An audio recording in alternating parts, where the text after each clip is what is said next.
Welcome to the ID Talk podcast. My name is Peter Cantor, and I am the editor-in-chief of FindBiometrics and Mobile ID World, where we are launching the 20th annual FindBiometrics Year in Review. That's right, our annual multimedia event, which has grown to feature interviews with industry leaders, crucial biometrics and identity research, and a full-day online summit, is 2 decades old.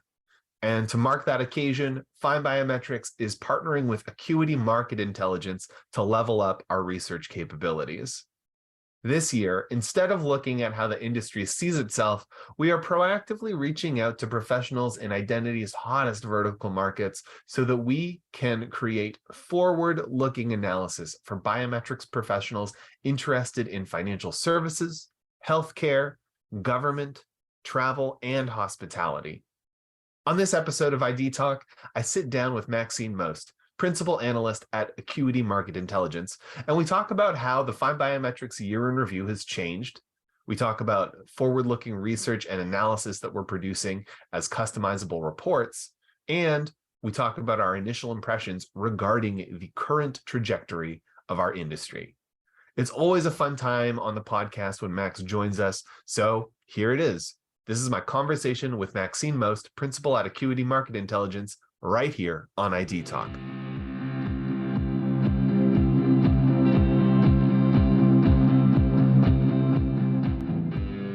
Max, thanks for joining me.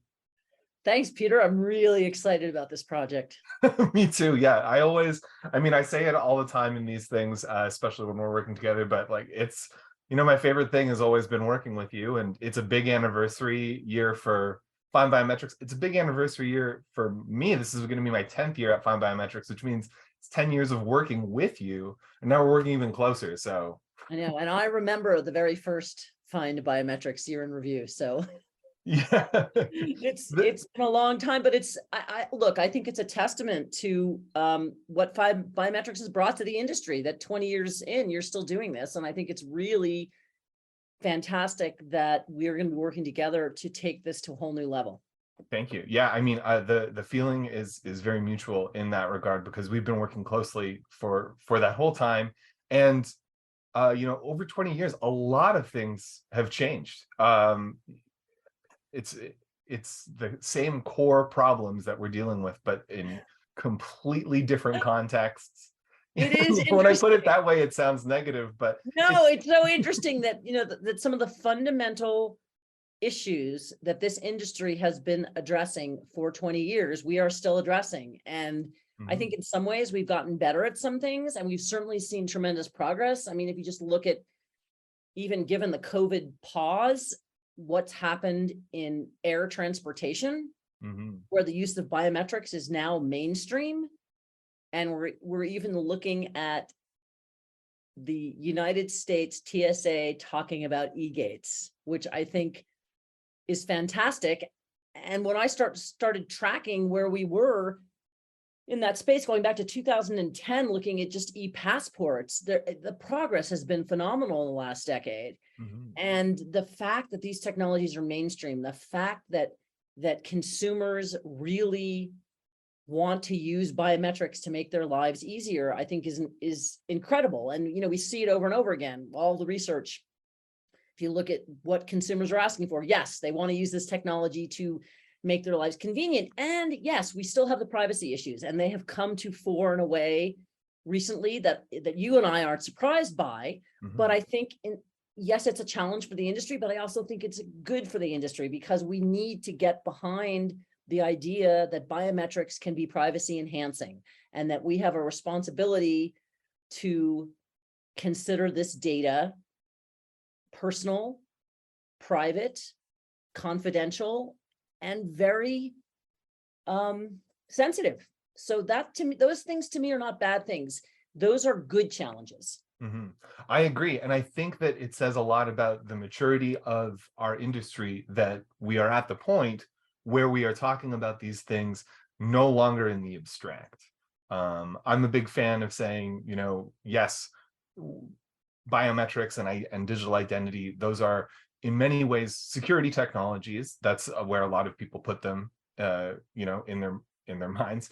It's authentication, it's verification, but really what it is it's a human technology. It's how we get humans into digital spaces in, I know it's still a probabilistic way, but in a very, it's the most tangible way that we can bring ourselves into the digital world where we are continually living our lives. Yeah, And we make that link. I mean, almost 20 years ago, I started talking about this, that biometrics bridged the human machine identity gap. That was kind of a rough way to think about it now, but that's what we're doing. And, you know, again, look at what's happened just in the whole financial services realm with IDV, identification, identity verification technologies.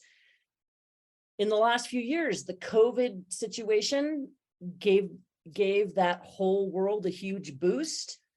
So we, I think, discussed the inevitability of the technology reaching that height. And yeah, we got a great boost from COVID. But to me, you know, the challenges we're facing are the challenges of a technology that's being adopted and maturing. And so I think that, you know, in terms of what we're going to talk about in the research that we're doing as part of this 20th year in review launch, I think it's going to be really valuable to people. We're really going to dive into those vertical applications, talking about financial services, talking about travel and transportation, healthcare, you know, places where we're really seeing this technology find purpose instead of just being cool. And, you know, hey, I got this cool thing on my mobile phone. I mean, it's really transcending that kind of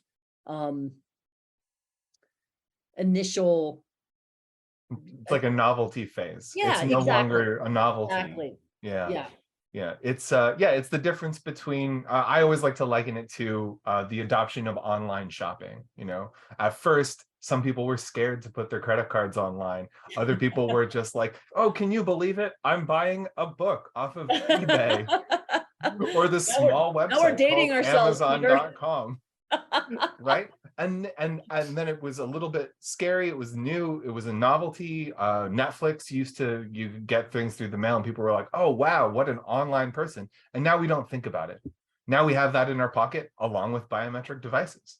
And we're getting to that about point. it is when it's not working. Like I was in Costco yesterday and I forgot my Costco card and I'm like, oh, I just need to, you know, open my app because I have the card in my app. No problem. Only, you know, there wasn't any Wi-Fi in the store. So I was like, wait, how can any retail establishment not have good Wi-Fi anymore? Because it's critical. Just even in the store, I rely on technology and the presence of identity related technologies. At Costco, yeah, it's really weak. It's like, oh, I have to have, you know, a QR code generator for my app. And of course, what am I thinking at the time? Why don't they just have face biometrics at this place? Right. Yeah, exactly. But that's a really good segue into what we're doing here is we're sort of, so people who are familiar with the year in review, and many people are, we've been doing it for 2 decades. Traditionally, what we do is we take a survey of the industry and we are looking for what the industry thinks of as the big trends, the hot markets, the top modalities, their opinions on controversial topics like privacy, which we've already talked about, like you know, new privacy, new regulations, etc. But this year, we are shifting our gaze to look forward. So we're still going to do an abridged version of that, like industry, talking about the industry thing, but you and I are digging deep into these verticals, talking to the organizations and giving them sort of an opportunity to tell the biometrics industry where they are on their digital transformation roadmap and how identity fits into their further roadmap plans. So that, you know, when people approach Costco, when we think about Costco, we're like, oh, well, you know, they're using QR codes. They could use biometrics. We can show where that need and adoption readiness is on a large scale. So I'm excited about that too. We're going to be talking about finance, healthcare, government services, and travel and hospitality. And I think that those are, to no one's surprise, those are sort of the big pillars right now in our space. Yeah, I just think it's going to be a lot of fun sort of being able to continue this industry self-reflection, which is what this has been, this year in review has been for 20 years, and combine that with the perspective of the end user communities. And I hope that what we're going to be able to do, because we're just starting this now, we just got our surveys out, we're starting to get our responses in, that we can take that information and really build kind of meaningful models for the industry to understand where the opportunities are going forward, how they can help best serve the end user communities, and also for the end user communities to get a sense of kind of where the state of the market is today, and how they can start really refining their digital roadmaps, digital identity roadmaps. And so bringing these two sides together, I think it's going to be really valuable for both communities. Exactly. And it fits into what we were talking about in terms of being a mature industry. Is with maturity comes a lot of risk. You need to be able to make these informed decisions based on strong data, good connections, being able to understand what you're doing, because we're at a point now where people demand identity technologies because their risk is high, and identity technologies need to be making the right decisions because it kind of swings both ways. So yeah, I'm and it's excited. not enough, it's not enough for people to say, oh, I have this really cool technology, right? I have this technology capability. It's like, okay, how does that technology capability fit into the framework of a complete solution? And how can that technology be best adopted in the context of a broader digital transformation roadmap at a Fortune 500 or 1000 organization? Because that's where the future's going. And I think it's so exciting, that we've seen sort of the remote onboarding piece, as I mentioned earlier, become a springboard for adoption, particularly around financial services. And so how is that opening going to then move across these enterprise organizations so that we start to see that kind of adoption for not just customers, but across all the constituent groups that these large organizations are operating with: staff, vendors, suppliers, other third-party service providers. I just think that the opportunity to really kind of map that out and to help both sides of the equation, both the end user communities and the vendor communities, understand that journey is going to be really useful. Exactly. Yeah. And I mean, I think that that's probably where we should leave it before we get too ahead. I'm excited. Whenever you and I dig into things, there's always some fun surprises. So I'm excited for what what we uncover. And so listeners, pay attention, stay tuned to the podcast, but also FindBiometrics. Max and I are going to be making appearances throughout the rest of the year until February, when on February 15th, we're going to be launching the year in review event. Sorry, we have an online virtual summit that is called the Road Ahead for Biometrics and Identity, and that's where we're going to be launching all of this research. But before then, you're going to be hearing a lot more of us. And so if anybody listening to this wants to participate in these surveys as well, some easy to use links that you can follow and fill out these surveys. They're in the show notes, but if you want to type them in right now, it's findbiometrics.com/YIR22. That's YIR22. And that's for the industry survey. And then if you're a professional in finance, healthcare, government services, or travel and hospitality, go to findbiometrics.com/road-ahead-survey. That's road ahead survey. Check those out. And we're looking forward to seeing what you have to say. And I hope you're looking forward to seeing what we have to say too. So that's that for me. Thanks again, Max. I'm looking forward to this. All right. Stay tuned, everybody.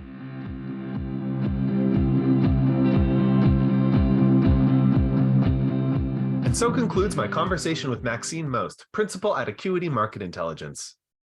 To participate in the year in review, find the surveys in the show notes and stay tuned to FindBiometrics as we chart the road ahead for biometrics and identity. I want to thank Max again for joining me on this episode. Our podcast theme music is by Logomrad. I have been your host, Peter Counter. Thank you for listening to the ID Talk podcast.